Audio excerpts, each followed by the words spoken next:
You know what I've noticed? In the past couple of years, I've noticed a lot of multiplayer games just throw their players into a massive environment for them to shoot, stab, and survive in, with little to no substance, story, or love inside of them. I've noticed a lot of games tending to appeal to a market that they believe to be the majority. Young people, mostly the teens, who became gamers through multiplayer games like Halo 4, Call of Duty Ghosts, and Grand Theft Auto 5. Players that they believe are not interested in immersive single-player games or detailed co-op games.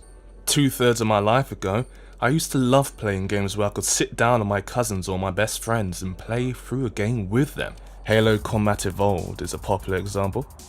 Whilst not co-op focused, it allows the same intense action using split-screen systems that don't really exist anymore.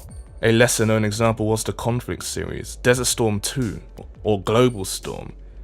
Team-based, linear, tactical shooters that had squad-based tactics where you had 4 units, and you could order them to do certain tasks while controlling one of the 4 units. But it also had split-screen options, so you could play through the campaigns of these games with other people. A more recent example was Tom Clancy's Rainbow Six Vegas 2, the predecessor to Siege. It was a similar game to the series I just mentioned, but well more known. I remember getting this game when I first got my Xbox 360. My best friend and I loved to customize our characters and play through the campaign or the terrorist hunt mode all the bloody time, and it rarely ever got boring. I played that game for 8 years, non-stop, and it never got boring. Even when I got my Xbox One and I played that game through backwards compatibility, it never got boring. Even as I drifted to playing online with friends through co-op, it never got boring. And that was one of the best times for gaming, in my opinion. So yeah, I was lucky. I grew up with that.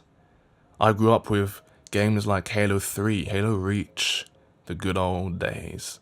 I grew up with Call of Duty World at War, Black Ops 1.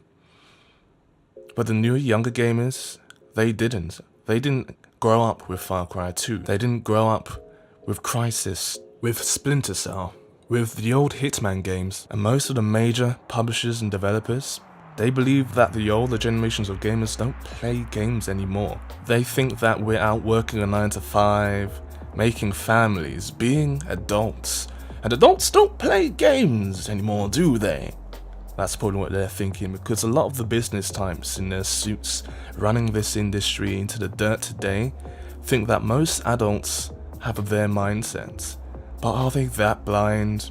Are they that oblivious to think that the gamers who started off 10 to 20 years ago, who were kids and teens back then, aren't gaming anymore? Probably. I mean, if these people who thought that we gamers would be fine with them littering today's full-price games of microtransactions, yeah, they probably do. Out of all the AAA publishers, one of the few that claims to understand how we feel, surprisingly, is Bethesda. Now I'm skeptical of them after they pull that crap of the paid mods in their Creative Club thing a few months back. But it seems like they do understand one thing. There is still a market for single-player games. #SavePlayer1. Yeah, I saw that video. I'll tag it in the description for you to see if you didn't.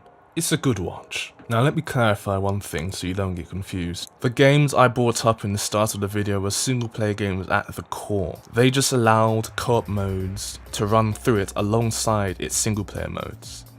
Some offered multiplayer, but I digress. If today's game developers made games for the single-player market but also offered a good co-op mode alongside it, they would be successful. I'll bring up games that achieved this a few years ago actually. Dying Light, an immersive parkour zombie game that allowed co-op with up to 4 players. I bloody loved that game. Zooming across a detailed game world, looting buildings and killing zombies and playing through a slightly above average campaign is great fun. But what made it better was being able to play with my friends by my virtual side. Dead Island was an older version of this minus the parkour, but plus the same developer, Techland. Let me tell you what I believe to be the best course of action for developers and publishers today. Alongside the market that promotes competitive PvP multiplayer gaming experiences like the Battlefield series, or Rainbow Six Siege, or Call of Duty World War II, Ugh. Alongside the massive PvP, player versus player, open world market that has games such as Ark Survival Evolved, oh god, or H1Z1, ugh, or PlayerUnknown's Battlegrounds, yeah, that's a good one. Continue to make games for the currently dying single player market and kill two birds with one stone. If you make single player games able to have a co-op function, it will add so much replayability to your games. Making your customers come back for the sequel, your game would cover two markets, catering to the lovers of single player and allowing them to also play with friends in that detailed universe you've made. Something that hasn't been seen that much nowadays. Let me tell you what I've dreamt of with some of the single player games that I've played. I've dreamt of playing Alien Isolation with a friend. A bloody scary game that would be just as scary if I was able to play it with a friend. Experiencing it with someone. Hiding from the xenomorph next to that friend in that amazing campaign. Let me tell you what else I've dreamt of. Being able to save irradiated Russia from mutants in Metro 2033 with a friend. Scavenging for ammo and filters for my gas mask with my friend. And I'll let you know what I've also dreamt of. Playing through Fallout 4 with a friend.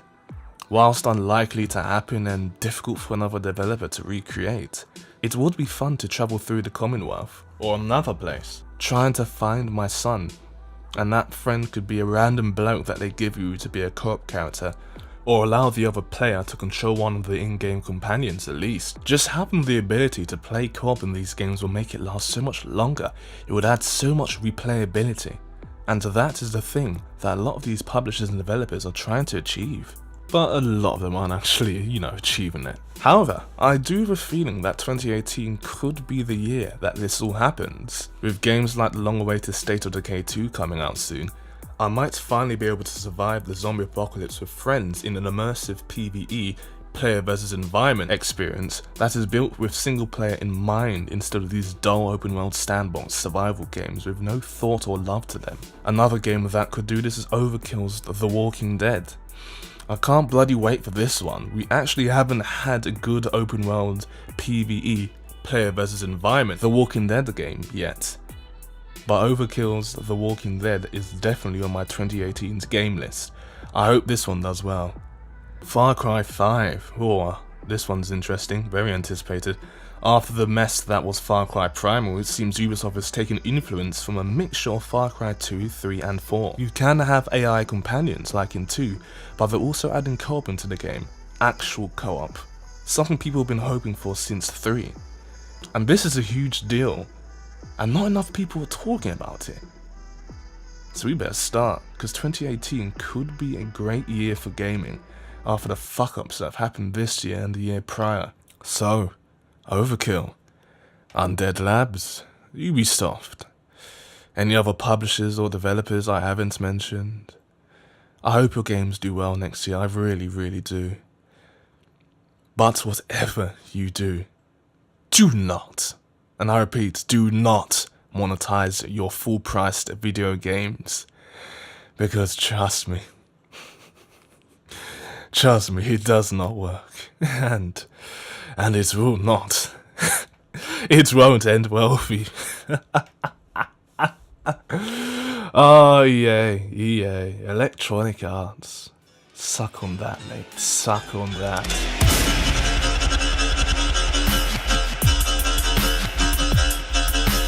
Hindsight.